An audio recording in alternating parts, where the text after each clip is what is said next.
Hello. Hello ताई. Shri Swami Samarth sir. Shri Swami Samarth, बोला ना ताई. मला अनुभव शेअर करायचा होता. कुठून बोलताय? मी छत्रपती संभाजीनगरवरून बोलते. अच्छा, नाव सांगायचंय?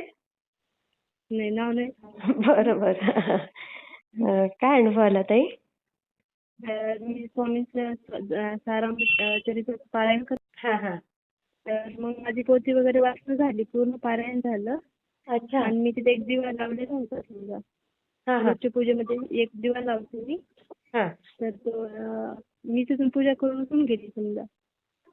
तर मग काय झालं, पाठ ठेवलेला होता आणि त्याच्यावरती कपडा हातरलेला होता ना, तिथे पोथी वगैरे होती सर्व ठेवलेली.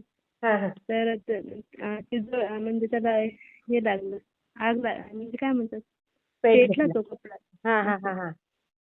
तर मग काय झालं, पण फक्त तो साईडनीच झाला, बाकी म्हणजे पोतीला वगैरे काहीच झालं नाही असं. बघा, म्हणजे स्वामींनी लगेच रक्षण करून घेतलं ना.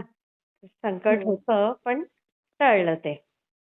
संकट आलं होतं पण स्वामींच्या कृपेने खरंच ताई. मी शेअर करते. शेअर करा. श्री स्वामी समर्थ. श्री स्वामी.